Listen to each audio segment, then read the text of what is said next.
It should. I mean, I can tell the difference on my end. Yeah, Oh, you yeah. can? We'll just Okay, like, sweet. yeah, we'll like be in a nice flow already when it starts, and then you can edit off the non-topic Okay, it's topics. recording now. All right. So you're reading My Pet Goat Right. with George George Bush Bush. was reading My Pet Goat upside down. Um, Right. Wait. and No, Mandela effect. It's called the Pet Goat now. no, it isn't. Huh? Seriously? Yeah. That Yep. is crazy. Hold on. Because I so vividly remember this. Yeah. Because Yeah. We all remember this. this was like a seminal moment. Yep. Like No. this. It's like our Pearl Harbor. It's like our when I was a kid we had the Challenger disaster. The pet goat, Yep. often erroneously called my pet goat. Don't you love it? What? Hold on. This is a new one. And I'm kind of excited because I feel like the Mandela effect thing has been weird recently. Blowing up. Blowing up all in this place. Yep. The pet goat, erroneously called my pet goat, is a grade Do you like school how there's level even reading exercise. do Hmm. you like how there's even damage control in the description? Are you looking like at Wikipedia or Yes, something? this is Like, yeah, Wikipedia. you got the damage control right in there. Oh, it's erroneously called My Pet Goat. No, it But was no, my it was pet called. goat. How did we Right. all get that wrong? That was like the. There's no way I'm misremembering that because it was such a thing at the time. And they even made that What? movie. Remember Yes! that movie with the creepy That AI is the that's like only thing I was thinking. Okay, as soon as you mentioned it, those images from that creepy video, that creepy like film or whatever, mm. are were playing in my head. See, that's the sheepy O connection, right? That is Yep. insane. Yeah, no, we're on the same Well, wavelength a lot. So I looked up. So this book was written, My Pet Goat, because I refuse to believe otherwise, was written by Siegfried Engelmann, mm, who was born in Chicago, Illinois. Let me see if he has an early life. Hold on. let me tell you, anybody from Chicago is suspect. I know, that's exactly what I think every time.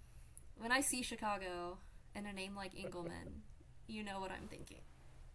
Well, yeah, I know what you're thinking, but there's a lot of dark history here. There's a Really? lot of oh yeah, well we got like underground tunnels. There's like a whole underground tunnel network here that I mean I think a lot of major cities do, but this town has a lot of like weird like energy grid architecture and stuff, and we have like old world fair buildings still, allegedly stuff that was allegedly built. The phenomenon of the world fairs I were mean, I've built in heard of it, these. but I don't know that much about it. So if you have any interesting facts on I'll, that. I'll try to I'll try to abridge. It was in the late 19th century. They would have these world fairs, and some speculate that this was part of the reset process, where they'd go from major city to major city, and then so the official story is they would build these sort of mock-up cities that had like Greco-Roman style architecture, and they were like these basically these palaces. They would build these crazy like the marble things and all, like these just crazy buildings. If you look up pictures of what they allegedly looked like, because a lot of them is just going to be like drawings, it like wild, just wild.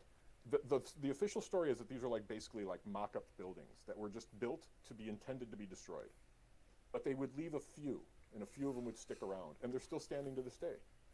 Like here, like the Museum of Science and Industry is an old World's Fair building. So it's basically over 100 years old, built as a mock-up, but they left it and it's still standing. Right? That's the official story. It's kind of none of it makes sense.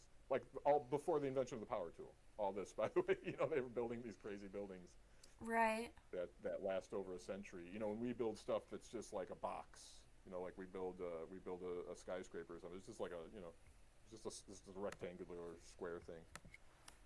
Falls apart in a couple of years. Yeah, look at like your local, Chick-fil-A or whatever. Takes takes 5 years to build one. And they say, yeah, we built without power tools. They build these crazy palaces with all this ornate architecture and everything. We just built it for fun. We intended to tear it down, but we left a few, and they're still standing 100 years later. Yeah, it's crazy. It's all just craziness. It's all nonsense. You Uh, know, that's interesting. I need to actually research um, the World Fair more because it definitely feels like something that was, what's the word, meant to impact the psyche or society at large. I'm researching a little bit. Engelmann, surname, German variant of Engel with the addition of man, which is a Jewish Ashkenazic version of Engelmann. spelling for Ingle, by the way, because this, like, I just saw a truck today with. And, okay, now here's like the wavelength thing. I saw a truck today with an Ingersoll on it. Interesting. It Uh, is which spelling? Engelmann. And apparently the MANN addition to Engel, which is a German surname, is to denote the Jewish lineage here. So, unsurprisingly, My Pet Goat was written by an Ashkenazi Jew and was being read, notably, by George Bush on 9/11. I'm sure that's a coincidence. A coincidence. It's all coincidence. Yes. Okay, so my coincidence. So I thought you were saying Engelman. That you're saying Engelman. There's Engel. Ingersoll. So Ingersoll with an I. That's a sign. I saw a truck with this, like a business named Ingersoll, and I said that's weird because isn't Ingersoll the guy that wrote that book about like Donald Trump being a time traveler? Okay, let me look. How do you spell it? ING? Ingersoll Lockwood. Let me look. Yes. Yeah, he is the guy that wrote Baron Trump's, what is the title? Baron Trump's Marvelous Underground Journey. Look, we've made like a full circle from our like last And the conversation. last president. Yeah, he wrote. Yeah, he also wrote the book The Last President, which also had like nods, or at least they say. I often wondered if this was just some big psyop, that there was like some clever, like team working in the Trump that said let's make people are into some weird stuff these days. Let's make it seem like he's a time traveler for. I mean, it And they could like, be. uh, How do we yeah, I know? mean they like construct this story and plant, you know, like make this book up. Who knows? Am I having a real time Mandela effect right now? Because I'm looking up this Ingersoll Lockwood, and he has a book here, Travels and Adventures of Little Baron Trump and His Wonderful Dog Bulger. Hmm. Have you? I don't know, maybe I've never heard that That's title. not I me. didn't Me either. know that he had a dog Bulger, which is interesting because we always Yeah. talk about dogs. It is funny. I now that I think about it, I don't remember if the dog part was mentioned. I remember. No, yeah, I do, because I remember the dog bulger. Because people were making comparisons about how you would see the boy carrying a little dog sometimes. Trump's actual son. Okay, There are pictures interesting. of him. I guess I just never noticed that before. The dog, I mean, Bulger. Bulger. I wonder is okay. That's very weird. I don't know how. I don't remember how we got here, but I'm delighted that we did. How did we get here? It's all good. Engelman, Fun time. my pet goat. See? Yeah, I that's still right. can't believe that. It's my pet goat. That's what I thought. But no, it's the pet goat. Because I will never forget. You know, those weird my pet goat videos? I Right. actually had to, like, turn them off because I started getting so, Oh, like, creeped out and scared watching it. they're There was very something disturbing. so Yeah. disturbing about it that I could not, like, continue watching it at some points. I had to just literally stop because I was getting, like, scared. Uh, Yeah. There's something just really kind of unsettling about just everything. I don't know how to put it. Oh, You like weird stuff like this, don't you? Hold Hmm. on, I got one for you. Before now, we'll get to dogs soon enough, I guess. Yes. We're gonna turn this into something else. No, Put this I'm on the cutting enjoying room floor. this. Yes. No. Hold on, I gotta search it before I can tell you exactly what to look for.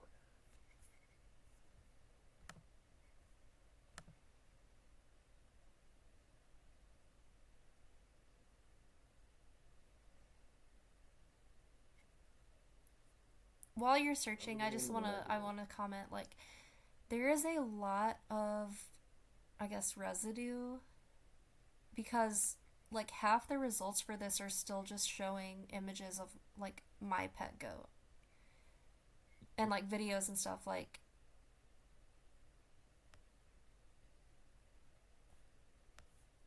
It's so remarkable when you see that stuff happen in real time. yeah, no, this is a new one. I've never heard this before. I would have never known, like, I've always known. If you would have asked me what book was George Bush reading on 9/11, I would immediately be able to tell you, like, My Pet Goat. And there's still, like, I'm looking at a news article from. Oh, now it's telling me, warning, don't, like, go to this website. That's funny. But a news article from 2010 that's like, why did George Bush keep reading My Pet Goat on 9/11? So are you telling me like all of the press also got this wrong? That's so crazy. Okay, here I'm just gonna send this link to you so you don't have to search for it. Okay. Although I wish I could find a bigger. Well, I'll try to find a bigger one. You'll have to like zoom it. It's really small for some reason. Maybe they don't want us. Maybe they don't want it to be scrutinized. Uh, Here, look at that. Look at this image. This was the cover of The Economist magazine of December 2023. It's called The World Ahead 2024. And like, scroll in a little bit. Take a look at what you see there. Okay, 1 second. It is pulling up. Alright, so I see bombs, Donald Trump, a cube right at the center. Is this supposed to be. I don't know if this is supposed to be Netanyahu. No, that's Putin. The stocks are declining. What's right next to the right of the stocks declining? What is that? I don't know. It's a bunch of like red It's and shipping blue containers. shipping container. Yeah, there's a ship and with containers on it. So what happened this week with the dock workers? Oh, a strike. Yeah. That is Look at wild. the okay, like on the top, you got you saw Donald Trump with a question mark. Yes. The opposite side is a female, Right. assumingly Kamala Harris. Kamala, yeah. So like, look, Trump with a piece with a dove. Yes, and Kamala with bombs. Who is It's this wild when guy you. with the red, like opposite Putin? Is that supposed to be That's Zelensky? Yeah, that's the Ukraine guy. I think Okay. is that Zelensky? Is that his name? Yeah. The Ukraine guy. That's what Right. it says on his birth certificate. Ukraine guy. Yeah, this is really interesting. Like, save this and keep like referencing it throughout the year What as is this on the very bottom to the left of the picture of, like Earth or whatever? The black box. What is that supposed to represent? I can't tell. yeah. Wonder if that's an asteroid? Yeah. Maybe an asteroid or yeah. I And I mean, love that the whatever center is a this is, cube. That's very interesting. right? Whatever this is, it's clearly like this is one of those predictive things where they're like, here's a sneak preview, guys. Like this isn't. I mean, in my opinion, this isn't just some political analyst saying this is what I think might happen. No, this is like one of those. This is the stuff that's you're gonna see. You Enjoy know what I 2024, think guys. this. You know what this strikes me as? Are you familiar with the idea of uh, chaos magic? Yes. And they create sigils. Mm. For some And that even reason, this spelled with a K strikes is a me as a little. sigil. I don't know why, but this strikes me as like a spell or like a sigil. Like, I don't know if you're familiar, but the idea is basically that you can manifest reality through your will.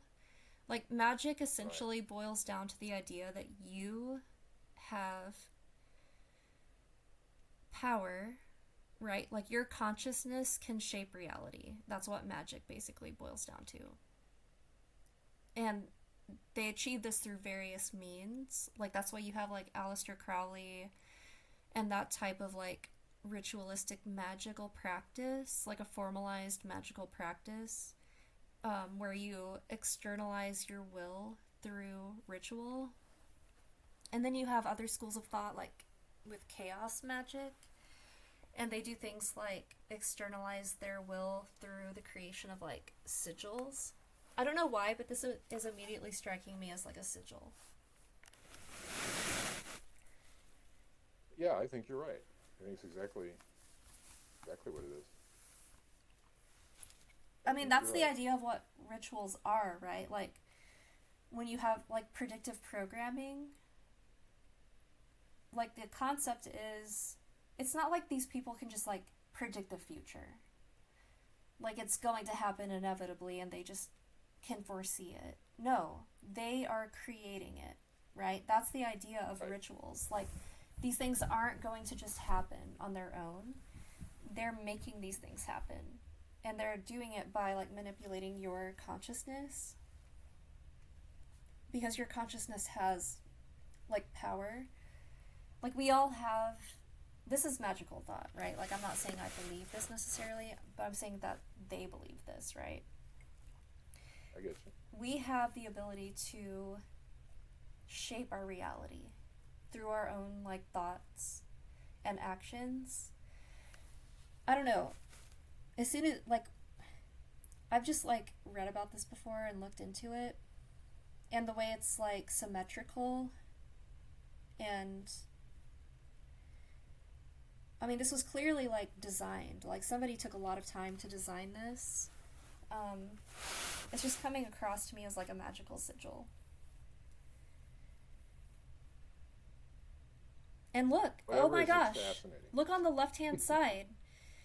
I don't know if this is what this is supposed to represent or if it's just in my mind recently, but if you look on the left hand side of the image to the left of Joe Biden's picture, does that not look like the meteorological symbol for a hurricane You're right. above the It does. like wind turbines? Yes. Yes. Yeah. On the other side, you have what looks like fire. Have there been like major Right. wildfires? I mean, I guess you could Yeah. say No, like you're right. Gaza and Lebanon are experiencing like bombing and fire. Um, what else do we? I'm now sorry. I'm seeing this for the first time right now, and now I'm like looking at It's very everything. fascinating. What is the on the top left? There's like Zelensky and Kamala, and then like what looks like some kind of rocket. What is to the left of the rocket? Like, what is that? That's a lander or something. Yeah, it looks like some kind of space. Like on the right, you have a satellite, like a rocket looking thing, and then a satellite. And then you have on the left a rocket and something that looks kind of like yeah, like a lander or some kind of I'm not sure. And the Yeah, because cube. if you look at Oh, sorry. Go ahead. if you look at the bottom of that mystery object, that's clearly like a lander, and then on top of it is like that other stage, like that propulsion stage. Right. Their goofy technology. You remember Remember, like India landed allegedly when they went to the moon. Do you remember that joke? I think that was this year. Wasn't it in 23 or 24? Was it? Recently, when the I might have missed that. oh, it's hilarious. Like you got to look it up. It's like worse than the NASA landings. Like the CGI and just bad. It's hard to imagine And then anything they're all worse than sitting there that. in the room. Yeah, like the same playbook basically. They're all like they got all the people in the room looking at monitors, and then they're like clapping and cheering, and then you see like the president of India or whatever, and he's like just staring and smiling, and then they show a CGI rocket, and it's so bad. India moon landing, Chandrayaan 3, August of 23. They go back in 24. Let's see here. I'll put in moon landings 24. Maybe that's what that's supposed to represent. Moon landings. Oh my gosh. I'm Googling it too. India's moonshot and the new space. These pictures could not look more fake. I didn't even know this happened. Oh, it's hilarious. The flag. I'm looking at a picture of India's flag on the moon next to this like fake. Nobody can actually be telling me this is a real photo, right? They have to admit that this is a contrived. Oh no, they totally went totally went to the moon. The Chandrayaan missions of India. I wonder what the word Chandraya. Because you know that the United States moon missions were all named these weird, like Apollo, and they were done on astrologically significant dates.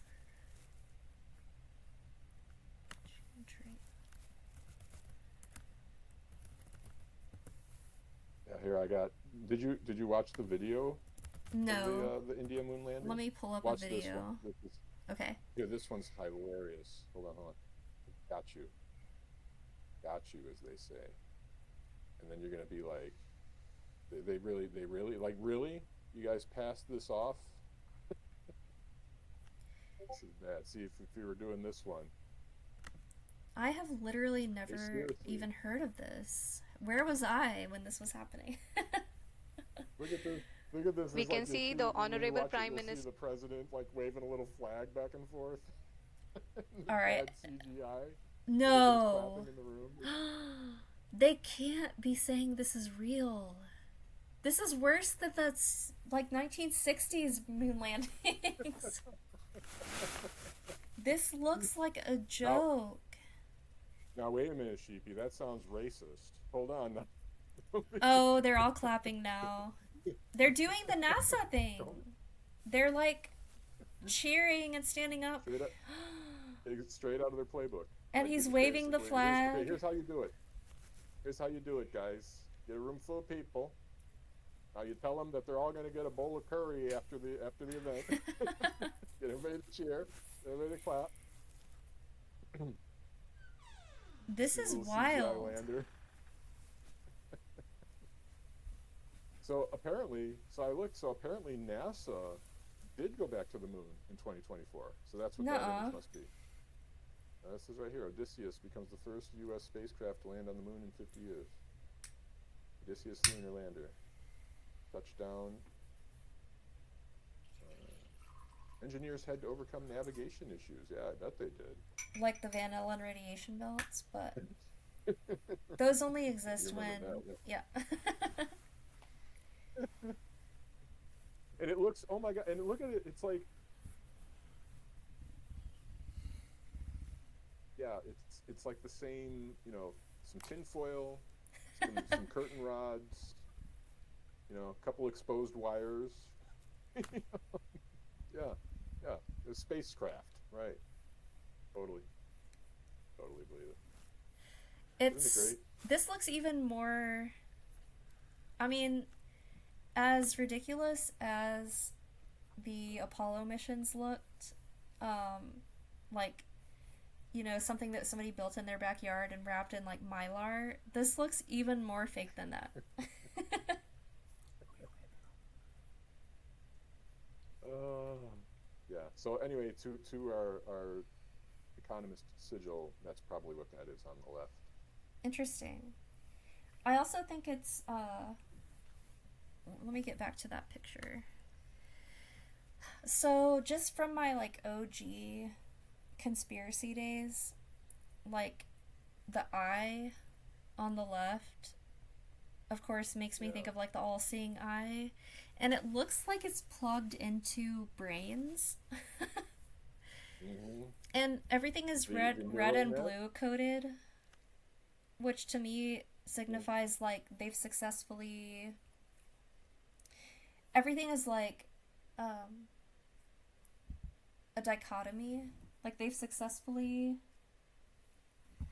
uh, gotten everything split into this like false dichotomy. You know what I mean? Like you're either left or Hmm. right or whatever. Yeah. Sorry, Yeah. I'm still Fascinating. taking it all in because there's a lot of There's so much there. yeah. Yeah. But I can tell you with certainty, like that on the right, the shipping containers. I mean, it's even on a little boat. Yeah. Uh, that one really stands out to me. And it's like next to a crash. Because did you see the video of the guy who was supposed to be like the dock union worker or leader or whatever? Um And when he was like, yeah, you got to respect us and give us more pay, and blah, we're gonna bring this country to its knees. Did you actually see this guy? He's no, like a I'm total googling now. actor. I'm googling him now. And the weird thing is too, they made this out to be such a big deal. Like as you know, I've kind of been following uh, the situation in Gaza. That's been really taking up like the majority of my attention. So the dock Yeah. union strike came as a surprise to me. Like I didn't hear about it until it was basically like happening, and everyone was like freaking out about it. This is gonna bring the economy to a close, but it like ended after like a single day. Like nothing happened. Right. I don't know. What are your thoughts Or on did that? it? Because I don't know. I don't know. That's what I'm saying. I don't. I hate to comment on things I don't really know that much about. So I'm gonna like lean on your analysis on this one. Well, I'm no more an expert of anything. I barely make it through the day. You know. I'm just pointing. Yeah, I can't analyze that one. It's just pointing it out. Just pointing out that it's weird and it's obviously fake. Like the guy, if you find the video of the guy, you're gonna see like he's clearly an actor. I'm still He's trying got to this find a like picture of him. I've googled Dock Union Worker Strike 2024, but I'm not seeing like a person. I'm seeing just pictures of guys like in vests. So I'm not sure who the figurehead is. let me look.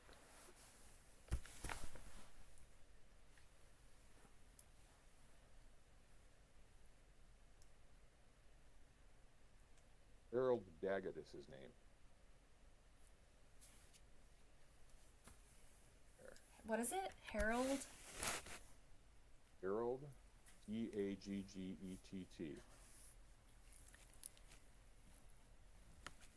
That even seems like a fake name to me. Daggetts were the little robot dogs in Battlestar Galactica, right? Really? Let me think. Hold on, I gotta look it up. Battlestar Dag. Yeah, they were called Daggetts. It's spelled slightly different. Daggit. Okay, yeah, they're called Daggetts. Small animals resembling dogs lived across the 12 colonies of man. Intelligent pack animals, they could be trained to alert warriors. Oh, look at all this dog nuttery, right? My old sci-fi. Oh, my old beloved sci-fi. Intelligent pack animals, they could be trained to alert warriors to incoming Cylon attacks while camping. Due to the Cylon devastation of the colonies and the hasty evacuation of the refugees, all surviving Daggets were left behind on the Pluton irradiated planets. Well, hey, that much is basically, yeah. So in the show, there were no dogs because when they all fled their planet, you know, like they were invaded by murderous cyborgs. I'm saying this like you've never seen it before because you probably, yeah, they're invaded by murderous cyborgs, so they all had to hastily. The ones who survived fled in ships and became like a wagon train in space. They were looking for safety. That was the show. But yeah, they left all the dogs behind. All surviving Daggetts were left behind on the Pluton irradiated planets, forcing Dr. Wilker to engineer robotic ones. They had robot dogs. But yeah, actual dogs were all extinct. That's really weird. It's a sci-fi utopia. Did you find Harold? So did you find Harold though? Did you find Harold? Yes, Daggett? what I'm seeing is a See that ring? bald white guy with a mustache and beard and like sunglasses. What is the ring? Let me see. Yeah, it's hard to tell, but I wonder if that's like a, I don't know, maybe it's a Doppler Oh, ring, but it might be like a interesting. Mason's ring.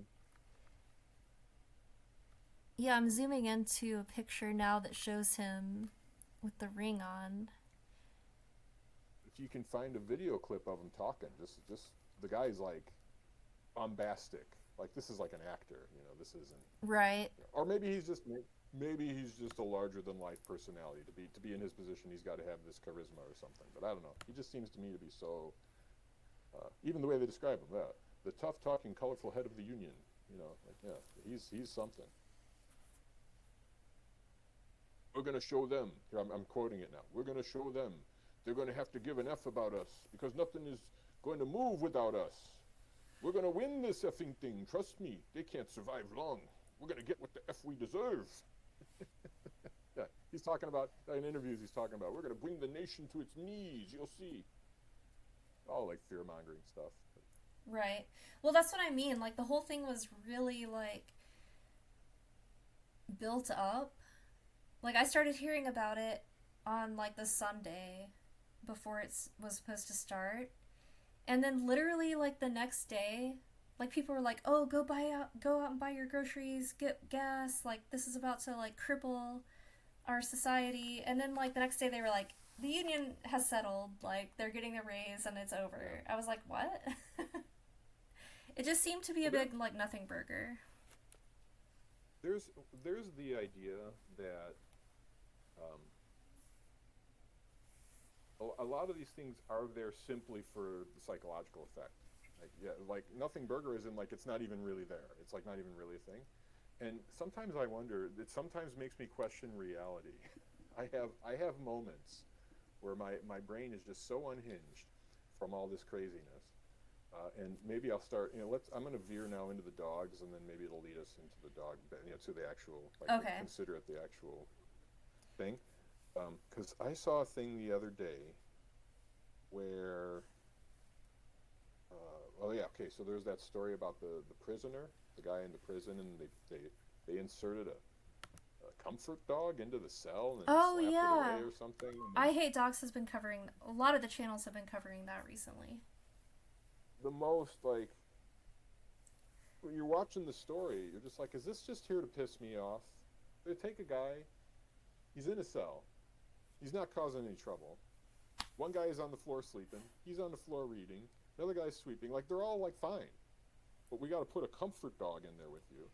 Wait, isn't like unattended? Like it's not even like it doesn't have a handler. They just stick a dog in there. Right. Isn't that like cruel and unusual punishment? Lock an animal into a cell with people? Well, if you care about animals, you might think twice about putting a dog in a cell with a guy who's in jail for charges of like assault. I don't know. Well, even if okay, and let's say you care about humans at all. I know that's gone out of Well, vogue, but how if you dare did, you? I mean, Yeah. how dare you? There's three men in the room, so I mean, there's a pretty solid chance one of them's allergic. I mean, you know, 1 in 5 people is allergic to dogs. Nobody remembers that. 5% of people are xenophobic, probably more, but that's the stat I read. So it's just the whole thing about it was bizarre, and it just pisses me off. And then they took and they said, "Did you see the little press conference? We're taking this with the severity. We're gonna to punish him to the full extent of the law." And they took his 4-year prison time and they doubled it to 8 years. Yes. Slapping a stupid dog. 4 years of it. So here's where I'm going with all this. I'm reading. I'm listening to this. I'm reading. I saw a couple different things on it. I can only take it in small snippets. I can't deep dive on this stuff anymore. Right. And then No joke. I'm looking at this stuff on YouTube, and then like in real time on YouTube, I click my thing, and then it refreshes the page. A story comes up about a 4-year-old girl mauled to death by family pit bull. Oh my god. Right? So you have story about prisoner. Basically, in the prisoner story, the man was being abused by the presence of the dog, the outcome of the event. I mean, he was the victim. The man, but they're making it like the dog was the victim. Right. So it's almost like that story was there to like piss off dog lovers. Like if you love dogs, and how dare he? That's going to outrage a dog lover. How dare he slap a poor little defenseless therapy dog? He just wants to love everyone. The whole thing was insane. You got that insanity, and then here's a little girl gets killed by the family pit bull, and it's like, to me, no matter where you sit on the spectrum, you're going to get pissed off. If you hate the thought of little girls losing their life to a stupid dog that shouldn't even exist, you're going to be pissed off. Well, if that didn't piss you off and you love dogs, well, here's a story that'll piss you off. Poor little dog got slapped. You see, I don't know if you see where I'm going with this, but it's almost like I had this moment of clarity where I realized that it's all just here to piss us off. It's almost like some AI or like the powers that shouldn't be or something that's like, we're going to find a way to piss you off no matter what. Just be in a perpetually upset state. Yeah, that's an interesting point. Maybe I'm just unhinged from reality, but that's just where I was in that moment. I felt like, if you love humans, here's a story to piss you off. Little girl killed by pit bull. If you love dogs, here's a story to piss you off. Prisoner slaps a dog. Right. I mean, that's definitely a perspective, and I'm not discounting that. And maybe That's I'm just like, stuff anyway. yeah, maybe I'm just not like fully conscious, and it's still like, in the I'm one of these segments of people that are going to get upset. But the way like I'm interpreting it is like, here's reality, and then here's this manufactured fake reality to draw your attention away from reality. So like, here's reality. A girl, 4-year-old, is dead now because of a dog, right? Killing her and mauling her. The loving family dog. Right. And then here's the thing we want you to be upset about, which is that some prisoner slapped this poor innocent service dog. Like, I don't know. To me, it's almost like we want your attention to be distracted to this fake outrage of a prisoner slapping a dog, so you don't pay attention to the fact that the 4-year-old girl is getting killed by the family dog. I don't know. Just a thought. Like I said, that was all pre-dog show. So, the editing probably will start soon. We'll get into, we should probably move on to your, we're already at like an hour, aren't we? Yeah. Yeah. That's fine. I mean, it's fun. To me, this is all therapy anyway. Honestly. Therapy. If somebody listens to it and benefits, fantastic. But otherwise, it's really just us getting all this frustration off of our chest. Exactly. Okay. So, the actual topic I wanted to cover is, of course, involves dogs. But more importantly, honestly, involves humans who are actively suffering every single day, in part due to dogs, but in large part, or mostly due to what I like to call like the rabid dog, which is the state of Israel, which is an illegitimate terrorist state founded on ethnic cleansing, right, and land theft. So, you're going into dangerous territory. yeah, this is... Do we want to have... do we want to have code words? You want the algorithms to, to throw them off a little bit? I Maybe it's a mean, little late for me to make the suggestion. yeah, it's just thought of probably it too now. late, but I think probably, You already got flagged. yeah, honestly. You already got the little Wikipedia thing under the video Yeah, I'm explaining sure. the Israeli The Palestinian fact conflict. checkers and yeah. Yeah, exactly. Yeah, I think we're probably crossed the Rubicon on that one already. But I guess just maybe we should be careful with terms of referring to different forms of violence or things like that. Um, You can use words maybe like settlers and natives. yes. I don't Well, know. I mean, Just ideas. that's colonists, is a word I was Yeah. going to use. Okay. I'm gonna send you a video clip.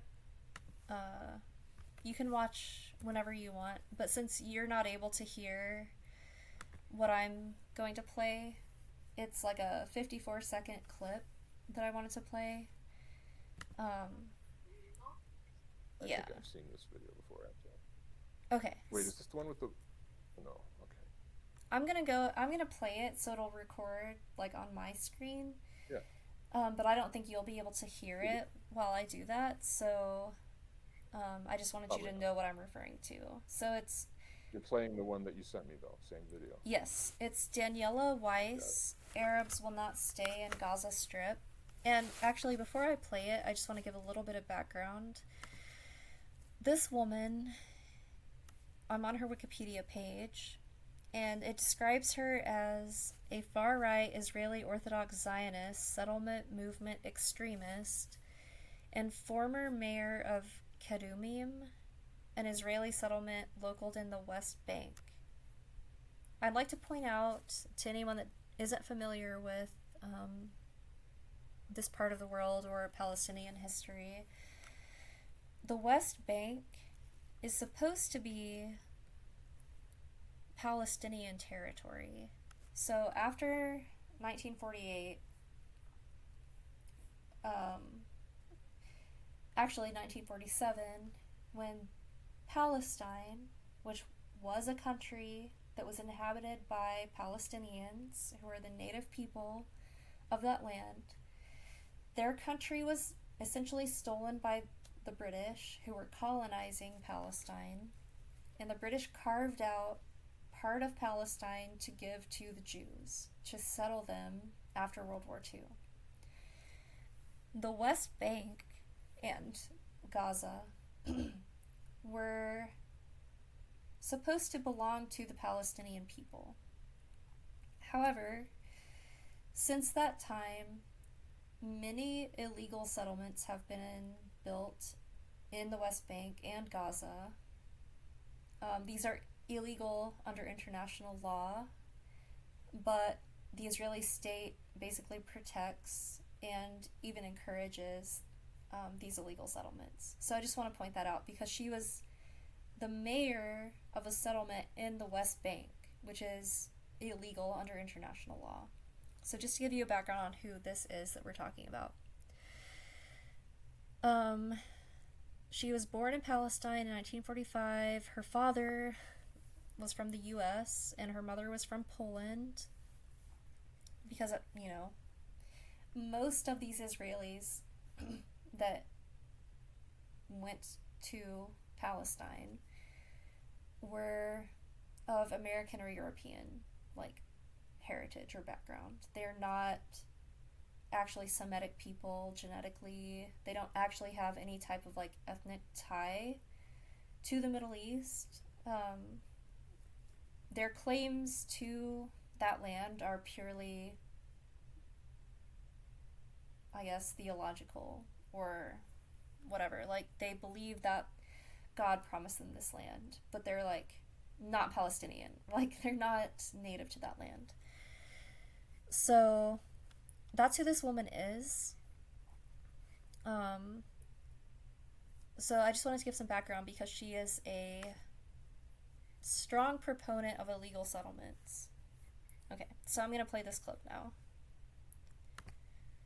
Arabs will not stay in the Gaza Strip. Who will stay? Jews. Africa is big. Canada is big. The world will absorb the people of Gaza. How we do it? We encourage it. If they don't want to go. No, they want. If they don't. The Arabs want to go. If they don't want to They go. want to go. If because- they don't, what happens? The normal people don't want to live in hell. What you're talking about sounds like a plan for ethnic cleansing. You can call it ethnic cleansing, you call it the refugees, whatever you want. If you want to call it cleansing, if you want to call it apartheid, you choose your definition. I choose the way to protect the state of Israel. Okay, so that's the clip, and I mean, she says it herself. Like, this is ethnic cleansing. This is whatever you want to call it. No Palestinians will remain here. We are going to take the land. It's going to be Jewish occupied. Like, this is Jewish land promised by God. Like, we're going to live in Gaza. I don't know what else to say. Like, I'm not saying this. They're saying this. You know what I mean? Like, I don't even know how...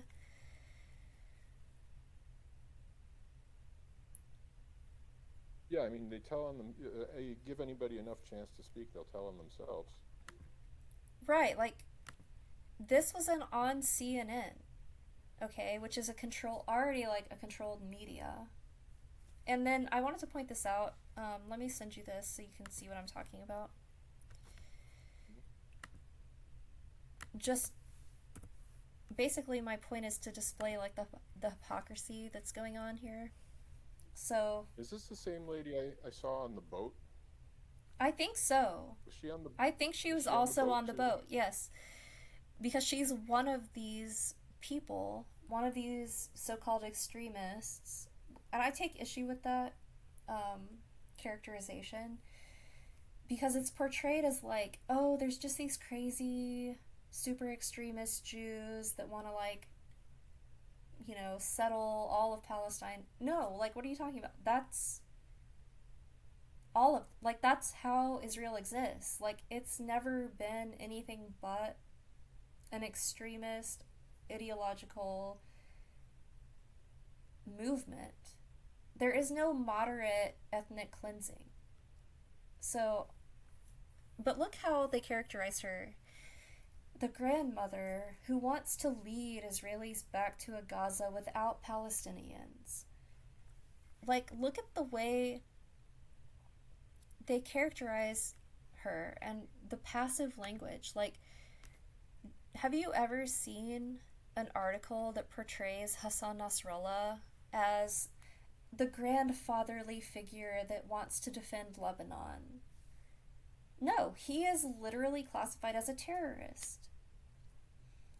But he's not trying to ethnically cleanse anyone from, you know what I mean? His Hezbollah was founded to protect Lebanon after multiple invasions by Israel. But this woman, who is literally like, oh yeah, sure, call it an ethnic cleansing, call it whatever you want, the Jews are going to live in Palestine, we're going to kick all the Palestinians out, they can go to Europe, they can go to Africa, they can go to Canada, they can go to the Americas. She is literally saying on CNN, we are ethnically cleansing Gaza from Palestinians so that we can live there instead. And she's called a grandmotherly figure, a grandmother that wants to lead Israelis back to Gaza. What do you mean, lead them back to Gaza? They weren't ever kicked out of Gaza. Like, they're not from Gaza. How are you leading them back? You're seizing land that doesn't belong to you. So even in this, like, I guess the point I'm wanting to make here is that CNN is pretending to be objective, but the way they characterize it is clearly sympathetic. Like, CNN has never done an interview and written an article about Hassan Nasrallah, right? He's always only ever been referred to as this crazy Islamic terrorist leader. You know what I mean? Right. But Hezbollah was founded in like 1985 after more than one Israeli invasion and occupation of Lebanon. Hezbollah has. Did Israel have any claim to Lebanon? Like, what's their reasoning there? Google the Greater Israel Project. Israel has never had any claim to any of this land. The British were occupying Palestine. Right, and that goes all the way back to like World War One. Yes. The Balfour Declaration. Yes. After World War II, there were. Okay, you have to go back in history and do a little bit of research, and you'll find that terrorism as a concept is something that was heavily associated with Israel. The original kind of like concept of terrorism came from Israeli extreme Zionist groups like the Irgun, which is the forebearer of what's called now the IDF, the Israeli Defense Force, which I call the IOF, the Israeli Occupation Force. They committed. I would have gone with oppression. Sorry? I would have gone with oppression. Yeah, you know? that too. The That oppression works. Yeah. They committed. I'm just Googling it now. The Irgun, officially the national military organization in the land of Israel, was a Zionist paramilitary organization that operated in Mandatory Palestine between 1931 and 1948. It was an offshoot of the older and larger Jewish paramilitary organization, Haganah. Okay, list of Irgun attacks. During the 1936 to 1939 Arab revolt in Palestine against the Mandatory Palestine, the militant Zionist group Irgun carried out 60 attacks against the Palestinian people and the British Army. Irgun was described as a terrorist organization by the New York Times, the Anglo-American Committee of Inquiry, prominent world figures such as Winston Churchill, and Jewish figures such as Hannah Arendt, Albert Einstein, and many others. Okay. Winston Churchill, one of the greatest warmongers of his time. Yeah, even Pointing described that out. them as a terrorist organization. Right. The New I York mean, Times. He was Winston Churchill made World War II into a world war. Into a world war. It would have been a small regional conflict had he not decided. Well, I'm gonna Right. get everybody involved on this. Yeah.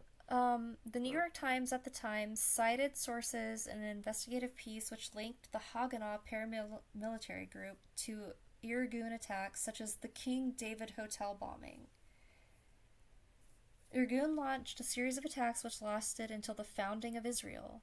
All told, Irgun attacks against Arab targets resulted in at least 250 Arab deaths during this period. And then it lists a list of attacks resulting in death attributed to Irgun that took place during the 1930s and 40s. Altogether, 60 operations. So, the state of Israel that we know today was literally founded through terrorism. Like, I just feel like people in the West aren't educated on these things. You know, everyone thinks that history started on October 7th, 2023. And I guess my point is trying to educate people that actually This goes back way longer than that.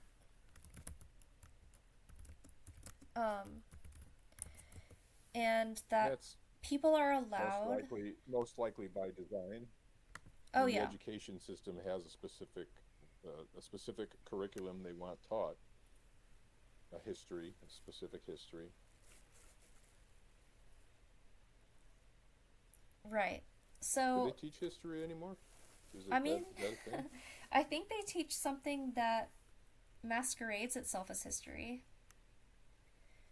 Uh, Um, so I've Googled Theodor Herzl, and he was an Austro-Hungarian Jewish journalist, political activist, who's the father of modern political Zionism. He formed the Zionist organization and promoted Jewish immigration to Palestine in an effort to form a Jewish state. This was in the time period of, he was born in 1860 and died in 1904. So, just to give you an idea of like, Spiritual father of the Jewish state. Yeah. yes, how far back this goes. So in 1897, he convened the first Zionist Congress in Basel, Switzerland, and was elected president of the Zionist organization, and began a series of diplomatic initiatives to build support for a Jewish state, appealing unsuccessfully to German Emperor Wilhelm II and Ottoman Sultan Abdul Hamid II. So, basically, my point in this is not to do a deep dive in the history of Zionism, which is an interesting topic of its own. But tonight, my point was more to just shed light on the anniversary of October 7th, that this all isn't recent. This all isn't just Hamas decided a year ago to do some kind of terror attack, some kind of terrible, out of nowhere, horrible attack. This is something that has been going on for many, many decades. And for 76 years, Palestinian people have been living under extreme, violent occupation carried out by people like the woman you just saw in that clip, Daniela Weiss, who is an ethnocentric racist and someone who views the Palestinian people as a problem and an obstacle to be solved. Basically, like she said, she wants to ethnically cleanse Gaza so that Jewish people can live in Gaza. Like, that's the situation that they're living in. And what I wanted to point out is the massive amount of violence and aggression that the Palestinian people have been living under for almost 8 decades.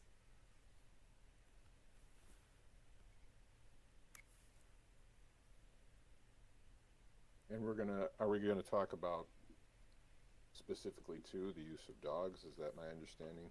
Yes. Looking at So, I did do a little homework, some quick homework on that before we started. okay. I wish you could see my screen.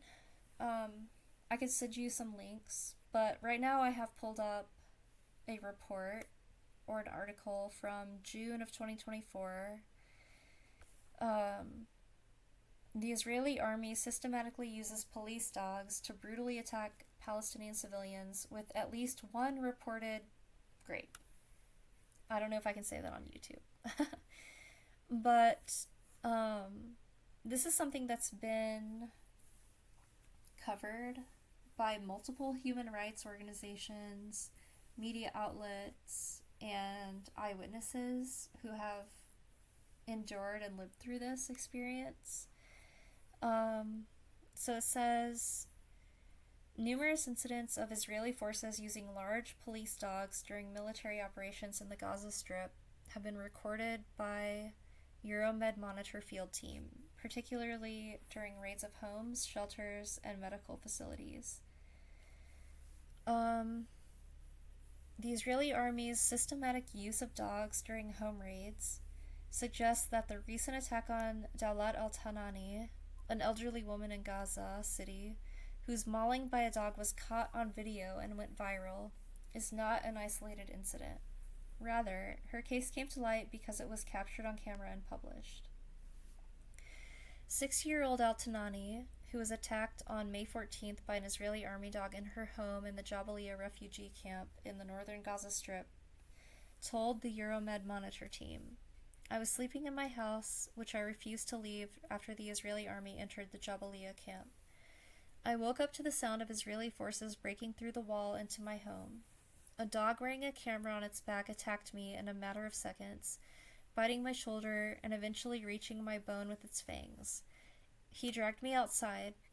As I screamed loudly, the soldiers laughed and offered me no assistance or medical attention. When the dog kept biting me while I was screaming, a relative who was present in the house came to my aid and shoved the dog with his crutch. I was bleeding heavily. My relative managed to shut the room's door and in vain yelled at the soldiers to assist me. He attempted to halt the bleeding with a scarf, and the following day I was moved to Al Yemen Hospital, then to Kamal Adwan Hospital, and later to Al Auda Hospital. However, the available medical services were limited, and despite wearing a splint, my injury persists." So, I remember when this happened. I've seen the footage. I talked about this on my part 1 of this series that I'm doing on Israeli use of dogs against Palestinian civilians. I don't want to show the clip because it is, violent and terrible. But essentially, this 60-something-year-old woman was just sleeping in her own home when an Israeli, occupation soldier released their military dog to, attack her for no reason. She wasn't fighting. She's not Hamas. She's not, she's a civilian. She's an elderly woman. Right.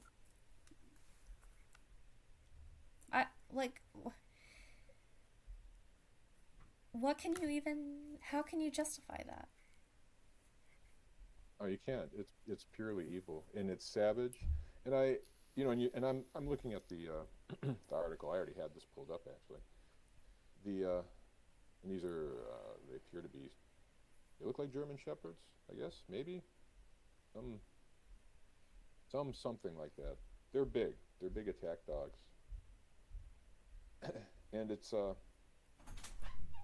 sort of savage use of these beasts as a proxy.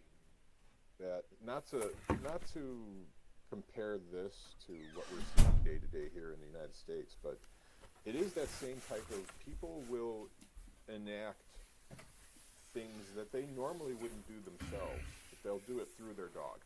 So like if people in America, for example, they want to be obnoxious, want to intrude upon other people's space, want to make a mess and leave it, well, the dog will do it. They're sort of acting as through the dog, the proxy. So here they're committing horrific violence. That's a horrible attack. Somebody, especially a 67-year-old woman, be bitten and dragged. But that's not cute. That's not play. She wasn't nipped. I'm surprised she survived. I don't know. I don't know what the outcome is, but yeah, there was no follow-up. Infection, I don't even know if she eventually succumbed to those injuries. This was reported in June of 2024. And that, almost all of the medical facilities in Gaza have been destroyed since that time. So, was she able to get any follow-up? Was there a subsequent infection that actually resulted in her death? We don't know. I don't know what what became of her? Did she lose her arm? Did it need to be amputated? Like, I don't know. Right. Another article I have pulled These are up. severe. This is And a severe before you pull that injury. one up, Hmm. yeah, and a severe human rights violation. Yes. I'm not going to claim to be an expert on like the conventions and whatnot, but there's got to be something in there about using animals for torture, and if not, there should be. There is. I think I have something pulled up on that we will cover. But I wanted Okay, yeah, to good. point out that story was from 2024. But again, none of this began on October 7th, 2023. So to drive that point home, I've pulled up older stories. So this is from March 2nd of 2015, and it's on betsalem.org. Incident in which soldiers set dogs on Palestinian youth was part of official policy.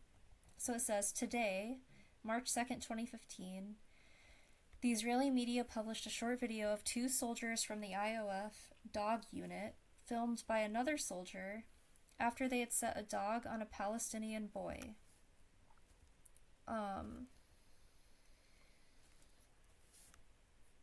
Scrolling, I want to go to the details of the incident. At approximately 2 p.m. on Tuesday, December 23rd, 2014, a confrontation developed between Palestinians and soldiers in the special security area surrounding the settlement of Karmei Zur, south of Beit Umar in the West Bank. So again, I want to point out, the focus has been on Gaza, but the West Bank has been subject to the same types of extreme violence. This area is the site of frequent confrontations between soldiers and Palestinians whose land was appropriated for settlement. During the confrontation, Palestinians threw stones at soldiers who responded with the use of crowd control weapons. About an hour after the incident began, at around 3 p.m., two soldiers arrived in the area with two dogs who were captured on video by Betsalem volunteer Mohammed Awad. In the video footage, soldiers and dogs are seen arriving on the scene. An eyewitness told Betsalem that the soldiers unleashed the dogs on some youths, and one of the dogs caught and bit one of the boys, a 16-year-old Hamza Abu Hashem. They removed the dogs, handcuffed Abu Hashem, and took him to the settlement. From there, he was taken by ambulance to an Israeli hospital. From there, he was arrested and taken to prison, Ofer Prison, where he was sentenced to 6 months. 2 months earlier, on 20th October 2014, a similar incident was documented in which dogs were set on a young Palestinian man in the same settlement. This incident came after similar incidents in which dogs were used to attack Palestinian demonstrators or an arrest of Palestinian laborers who entered Israel to work. So, like I said, there's just basically an untold number of examples such as this where these weaponized dogs are used as a tool of subjugation, torture, and violence against a people who are already being, occupied by a invading force, basically. Right. And wasn't there a component to this about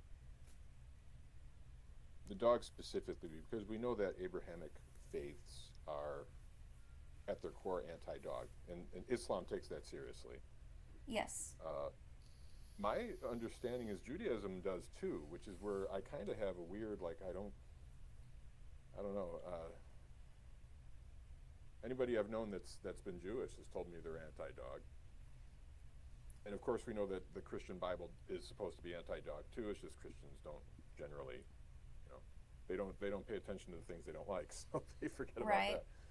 that. But Yeah, so isn't there a component to it all where the dogs specifically are like an extra layer of punishment and terror uh, due to the religious component that they perhaps you can explain that.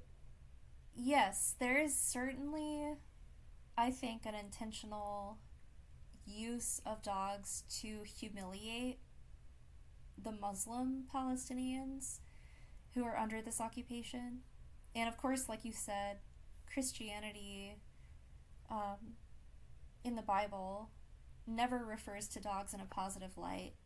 They're always Right. used either, they're always used like allegorically as something unclean or, you know, filthy or negative. Metaphor, yeah, like a metaphor for a sinner, or just like foul habits, or they are literally talking about dogs, and then in those cases they're pointing out how they're unclean or violent or dangerous, they're basically undesirable.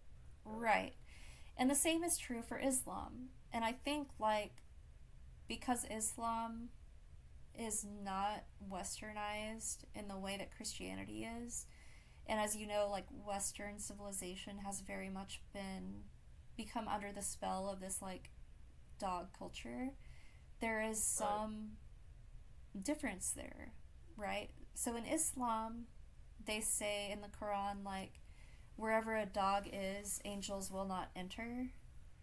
So there Mm. is certainly an element here of intentional religious humiliation on the part of using dogs to not just maul and injure and terrorize Palestinians, but there's been reports from detainees, Palestinian detainees, who said that dogs were just allowed to urinate on them, which is an Mm. extreme form of like humiliation, right? Right, right. That's not an accident. Um, Well, here's one. Now, did you have another one you want to go to? Because I kind of want to build on that with the no, go story ahead. I've found. So here's one I found from the BBC, where it says, "In the Israel-Gaza war, my children cling to me as dogs raid Rafah graves near our shelter." It talks about how they kind of have like makeshift graves for the people, people dying there, Mm-hmm. and dogs are just showing up and eating the bodies, and then attacking people that are nearby. So here, if I could just read from it a little bit. Yes. Uh, the seven children of Rehab Abu Daka, pardon my pronunciation, crowd around their mother. She is the last safe harbor in their lives. They have shared things, these children and their mother, which cannot be communicated to those who have not seen the things they have seen. Is there a word to express what a child feels knowing that just a few yards away, animals are dragging a body from a grave? So, yeah, the children have seen dogs eating the bodies, a human leg lying by the fence, so they're scalded and uncomprehending. The children who once had a home, went to school, lived according to the established rhythms of their family and community are now refugees in a place that reeks of death. This morning, the dogs took out a body from one of the graves and were eating it. From night until dawn, the dogs do not let us sleep. Our children keep holding on to me because of how scared they are. The dogs come in packs of dozens, domestic pets whose owners are dead or displaced, mixed with Rafah's existing population of strays. All of them now feral and scavenging for whatever they can eat. The cemetery has numerous shallow graves where people place their dead until a time comes when they can be taken to their home area. On some graves, relatives have placed bricks to try to keep the dogs away from the dead. So this obviously isn't the deliberate use of attack dogs on a population, but it shows again the presence of dogs basically makes everything worse. And Right. here we have this situation with makeshift graves, and now the dogs are without owners, or they were strays to begin with, and they're coming along and eating the bodies and attacking everybody that's nearby. Uh, Yes. Absolute madness. And Yeah. I think I don't know that this is, you know, officially international law. I can't point to a policy on this or anything. But I would think that desecration of graves would be a violation Right. of some kind. And just recently, I'm talking within the last few days, Israel bombed a cemetery in Beirut. And to provide some cultural context here, it's not, embalming is not practiced in this part of the world. So when someone dies, you'll notice this if you pay attention. When there are martyrs, the funeral is generally held like the next day or as soon as possible because they don't embalm the bodies. So, after death, decay naturally sets in very quickly. And because the bodies aren't preserved in any way, they need to bury the bodies as soon as possible. So bombing grave sites of people who haven't been preserved or embalmed is kind of a horrible thing. And the fact that you have roving packs of dogs that are either already feral or just stray because their owners are either dead or displaced. I actually saw a video not too long ago of Israeli soldiers filming and laughing at dogs consuming the corpses of Palestinians who were killed in airstrikes. I actually looked it up, and there is an international, I guess, standard for the treatment of the dead, and the mutilation of dead bodies is prohibited. So this is considered like essentially a war crime. The Geneva Convention of 1949 stipulates that deceased war victims should be protected, and treatment of corpses in an inappropriate manner, including taking pictures with them, and desecration is prohibited. So We know that that's gone on. this is another example of the types of war crimes that Israel seems to be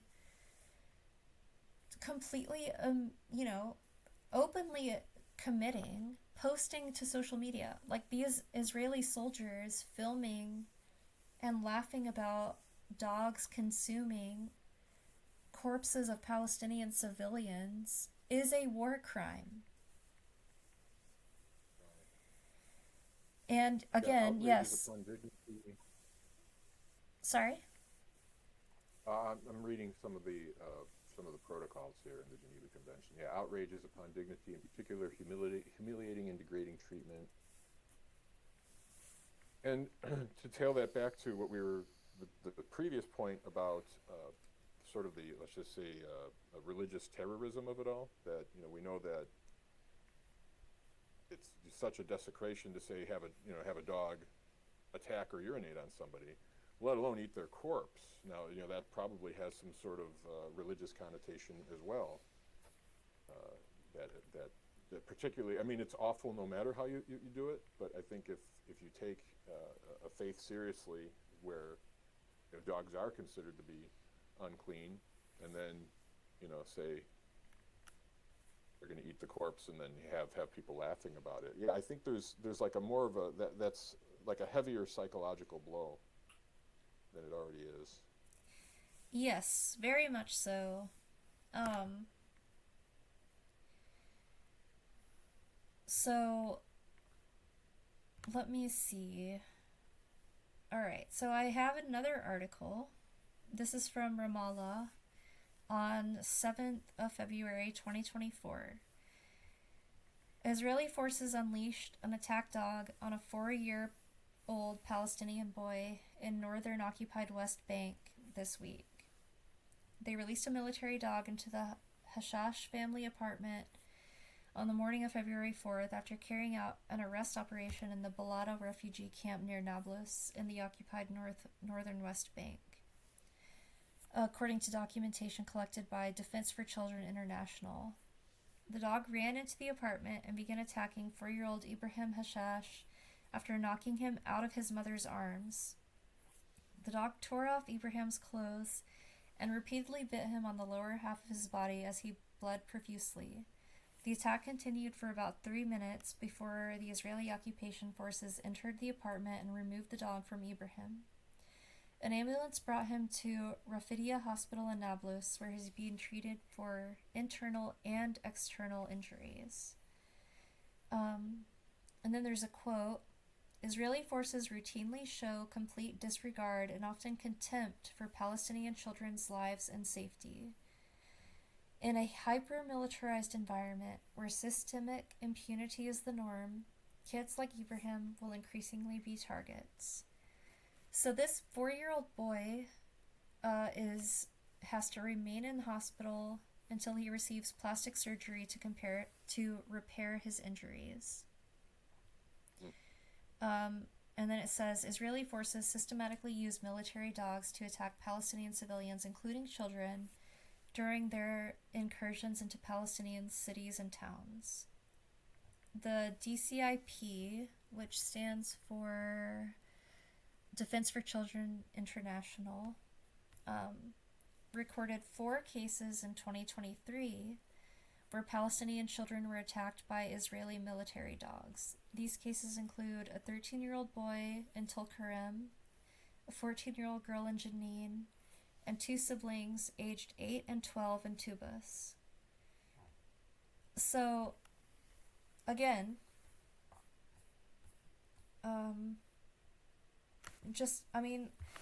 we could do a 10-hour video and not cover all of the examples of this. I mean, these are just from the last, 10 years or so.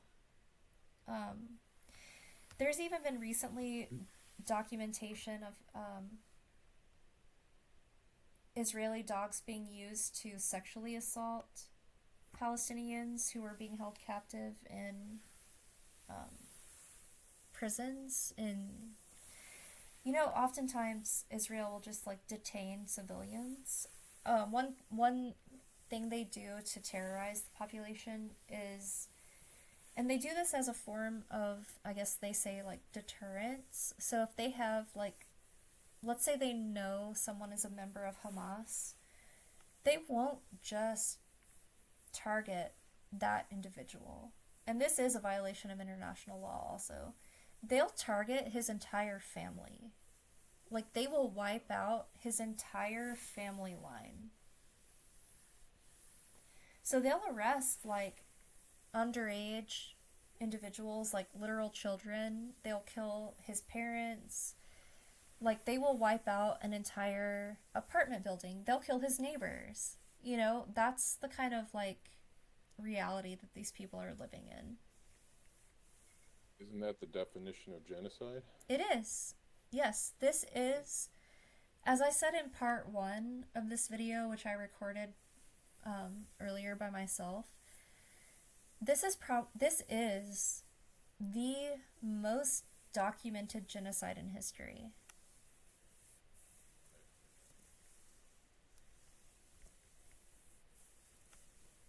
I mean, I'm kind of, at some point I become speechless because this stuff is so... Yeah. I realize as we're going here, it's a heavy talk. Yeah. We're both doing our best here to get through it. It's a far cry from the nuttery. I mean, compare this to talks about our local nutters. And, just how the tone instantly shifts, and we're talking about, nutters, they're crazy, funny people that have these out there hobbies, that just don't make sense. And as horrible as they are, all the bad things that happen from our local nutters, they're almost through ignorance or misfortune, they're being foolish or irresponsible, and then something bad happens. But now we're talking about a situation where the animals are being used as a deliberate weapon, and this brings on an entirely different tone. This isn't like, whoops, the pit bull got loose. No, this is, we're bringing this dog, this attack dog, and setting it into a home with a small child in it. Hits you a little differently, when you're looking at the material, or at least it hits me a little differently. Yeah, no, totally. And I think I remember on one of our videos, one of our calls, I covered a case where a mentally handicapped, autistic, nonverbal Palestinian was literally killed, mauled to death by Israeli occupation force dog. They invaded the family's home, kicked the family members out of the home. That individual, I think he was unable to walk on his own. So he was unable to leave while they forced the rest of his family, who were his caretakers, to leave, allowed the dog to kill him, and the family was unable to return to their home for 2 or 3 days. And when they returned to their home, they found his decaying corpse left in the house with blood everywhere, like he'd been dragged throughout the house. The Israeli occupation forces let their dog maul him and then left him to die alone, and then left his family to come back days later to discover his, corpse on the floor of their home. Like, these are scenes which are unimaginable. And I just wanted to bring attention to this. I pulled up the BBC article for that story. I found that one prior. The article caps off with the statements from the IDF troops, and they actually put it all in quotes. Like, this is what the IDF, now take what you just described. Now this is what the IDF, this is their side of the story. The IDF troops entered the house during intense combat as, quote, part of an operation against terrorists, unquote. During the search of the building, the dog, quote, bit an individual. He was given treatment, and the family was, quote, urged to evacuate the apartment to avoid staying in the combat area. Yeah. Yeah, That's the other side of the story. Yeah, exactly. They use the most passive. Again, we see this in cases that we constantly cover, even in the U.S. I remember one case that we talked about where an infant was killed by the family's husky, and literally the way it was reported in the media, they used the phrase, the infant's skull was pierced by the tooth of the dog. Right. Yeah, I remember that one now. Yeah. Like, can you... I don't know if we did talk about it in a show. We couldn't even get our minds around it. Yeah. Like, I can't even... You have to go to such insane... You have to do the most insane mental gymnastics to come up with the phrase, the infant's skull was pierced by a tooth. What? Right. Like... You mean its skull was freaking crushed by a bite? You mean a dog mauled an infant to death? Yeah, I mean... Right. So, take that, which we find... Here's kind of the thing that, like, miffs me, or, like, I don't understand. We are outraged, rightly so, by such a story. Right? And that's just one, and I know this happens frequently, but imagine that sort of thing happening on a societal scale. Like, right. Gaza has 2 million residents. I covered this on part 1 of this video earlier. 9 out of 10 people in Gaza in the last 365 days have been displaced from their homes. 9 out of 10. Imagine of 10 people that you know 9 of them have been forced out of their homes. Can you even imagine such a scenario? And that's been the reality for these people, not only over the last 1 year, but over the last 76 years. And this is the kind of thing they're confronting on a daily basis.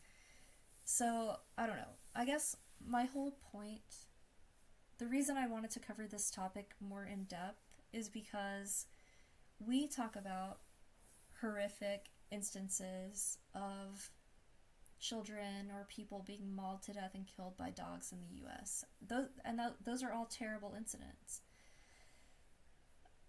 But this is a scale that I think that most people can't even imagine.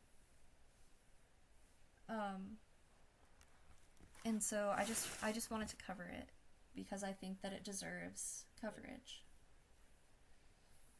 I'm here, like I said, I'm here to help. It's yeah, and it's tough, it's challenging.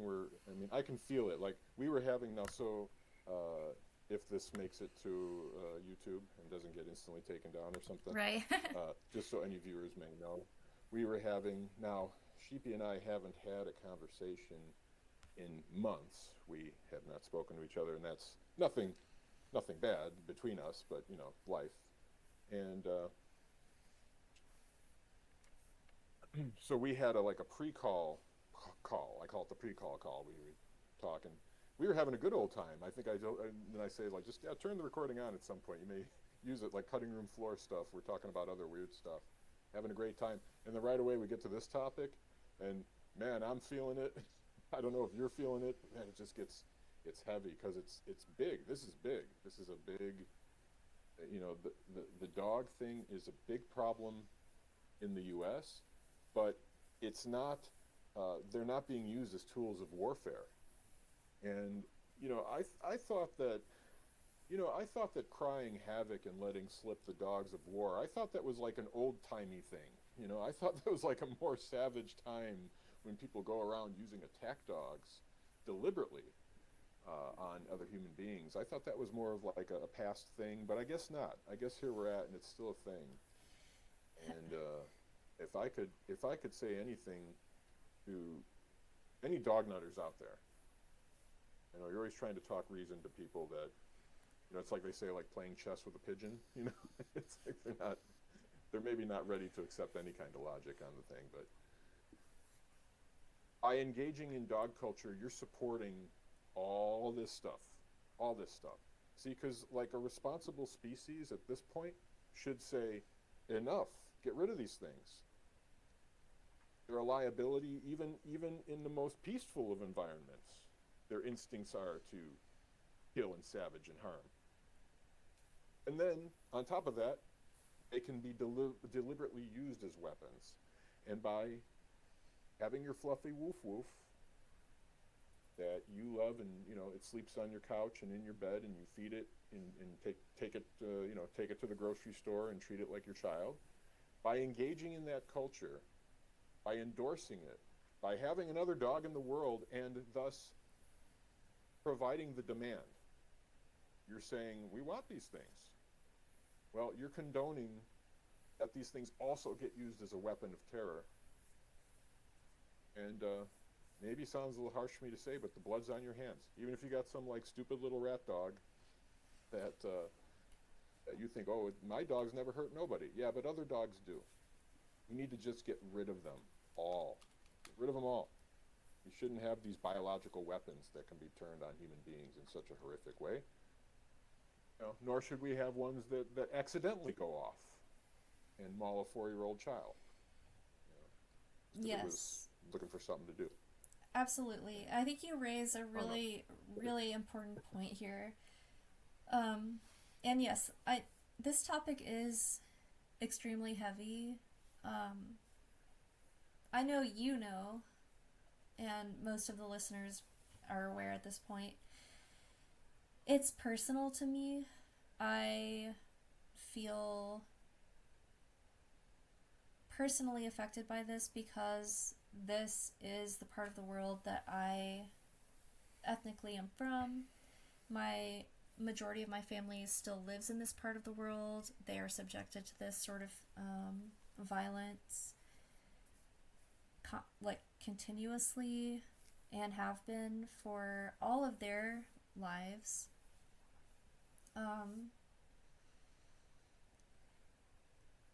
And the idea that dog nutters constantly push and promote that dogs somehow have this supernatural sense of good and evil.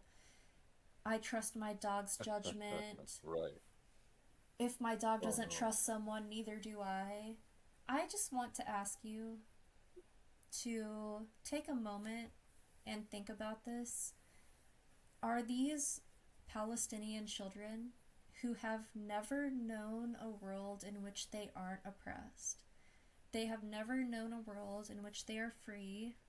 They have never known a world in which they aren't subjected to a colonial occupation. And they're attacked and mauled and abused by dogs. Are you telling me that those dogs are sensing that these Palestinian children are evil? Are you telling me, you know what I mean? Like, you're saying that dogs have the ability to sense good and evil, and yet they're used constantly as tools of oppression, and they maul a mentally handicapped, like, let me just pull this story up because it's not on my screen.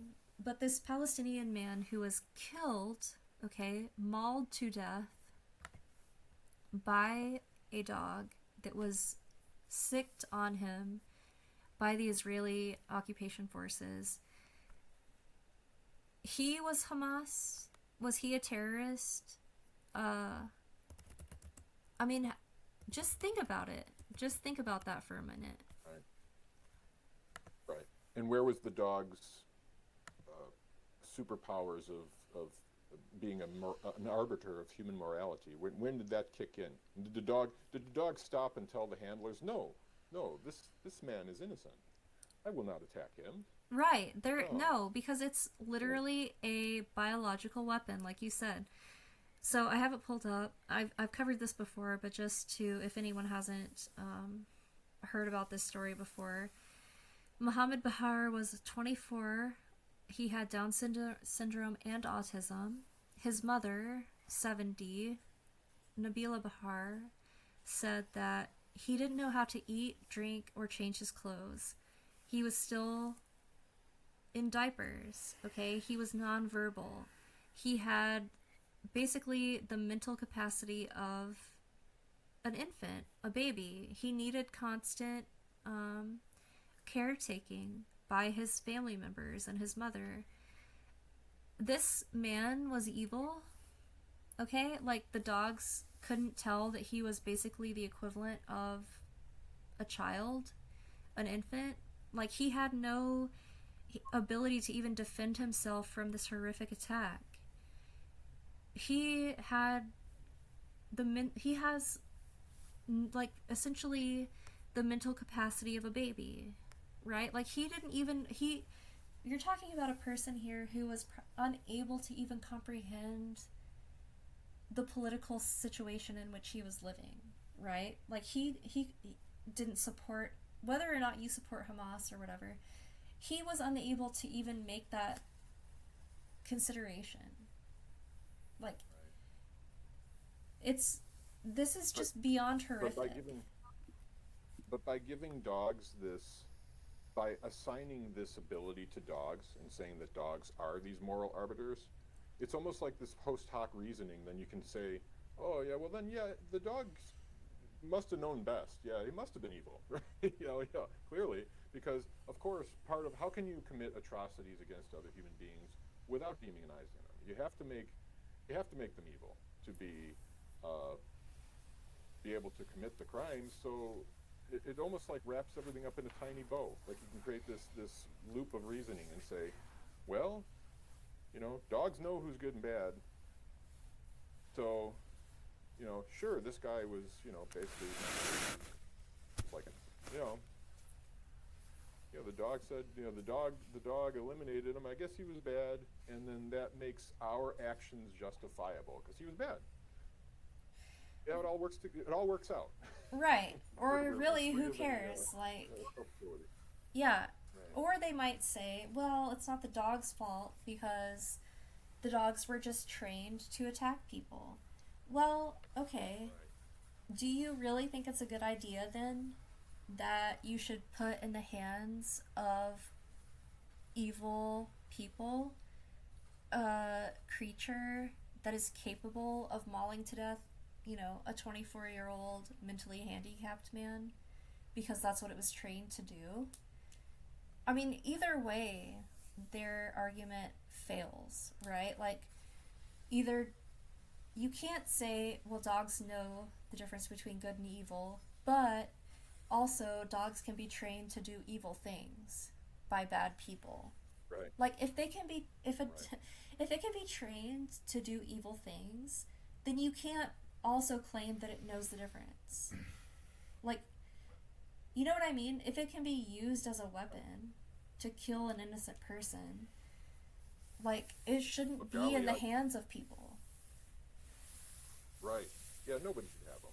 And this leads to, not to shift the focus away from the topic, but it leads to another topic like even police dogs, modern police dogs. Those have no place in civilized society. Nobody should have attack beasts. Nobody should have killer attack beasts that can maul and maim and kill human beings. Yes. None at all. And also nobody should have ones that they claim to be their pets, but they still have the same abilities and instincts. Right? Nobody should have those either. Get rid of them all. I know Yes. it's a rather simplistic take on things. I know, kind of wishful thinking. Well, let's just get rid of them all. Well, Watch humanity evolve. yes. I like to think that ideas that can be considered and discussed are within the realm of possibility. Like, if it wasn't possible, it's the fact that we can discuss it means that it's possible. Like, if we can imagine it, we can possibly achieve it. So I think it's worthwhile stating that, these things just shouldn't be here. They just shouldn't be Right. allowed to be used. They shouldn't be available to be used. So I think putting that out into the consciousness of people is worthwhile. It might not seem realistic, but the fact that we can consider it tells me that maybe it is realistic. You know what I mean? That's quite a profound thought there, Phoebe. Yeah, I think it may plant a seed in someone's mind down the road. I know right now it's a large uphill battle. You're talking about centuries of culture and conditioning in the direction of where we're at. And this anti-dog movement isn't exactly new either. So, like, when we say, okay, is the dog nuttery new? No. That's been around since forever, okay? It's been getting really bad in recent years, but, I mean, I had like, you know how you go through life and sometimes you start unlocking memories from when you were young and, like, wait a minute, and you remember something that happened, and I'm like, I've got Tales from the Doghouse stories from when I was a child, back in the 1980s and stuff. So, I mean, this stuff has been around for everyone's lifetimes here and centuries before that. And the anti-dog movement isn't new either. What was that? Wasn't there a book from like 1978? It was called, what was it called? The Dog Crisis? Yes. Am I quoting that correctly? Yes. You're familiar with that book, I'm sure. I actually bought that Yeah, book. 1978. Oh, you have it? Oh, very Yes. good. Maybe we should talk about that sometime. We should. Yeah, it's Yeah. worth talking about. 1978 people were talking about this and making predictions. Weren't there predictions in the book that sort of line up to, just how extreme people get if unchecked? Yes, Yeah, people and knew. there were things in that book that were terrible and have since ceased to happen.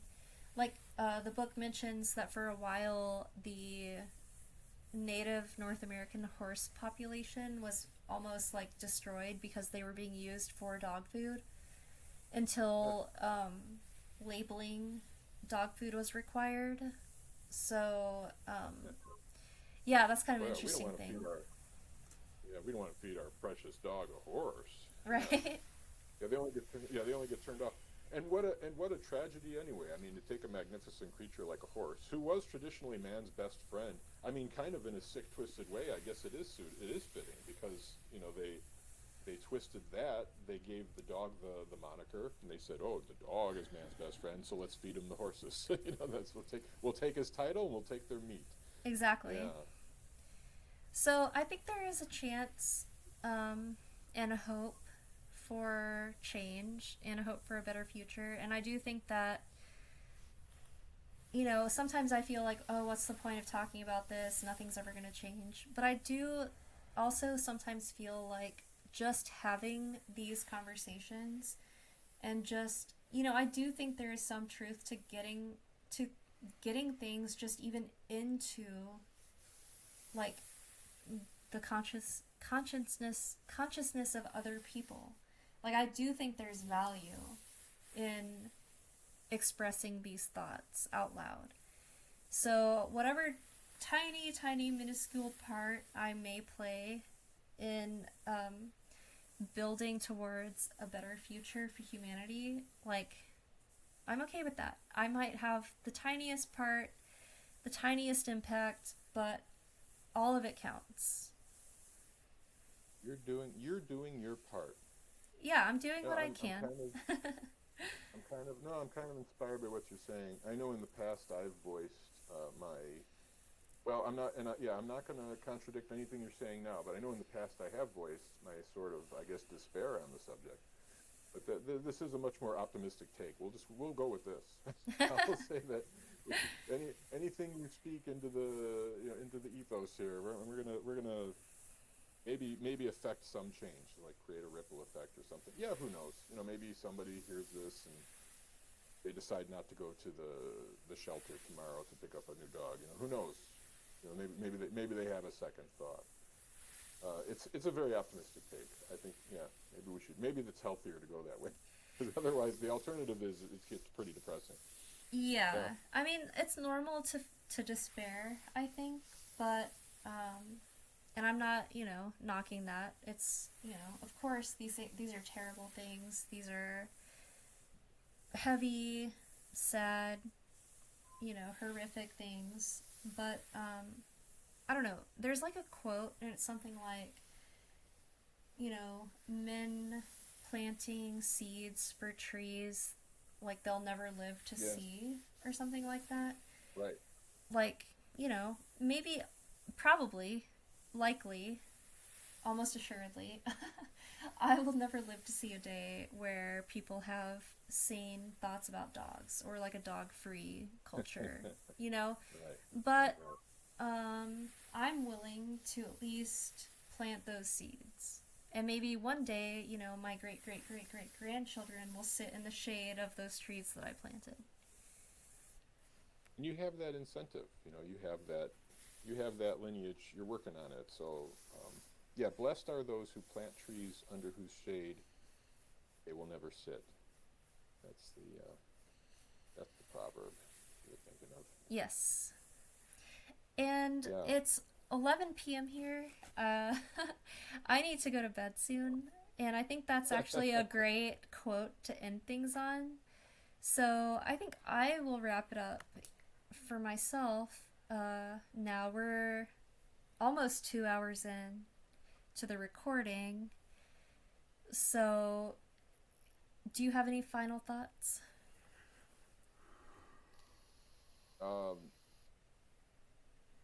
I'm going to refrain. We'll do more in the future, because I've got a lot here, but that was such a strong one to end on. I'll repeat it that'll be my final Yes, thought. let's end on that.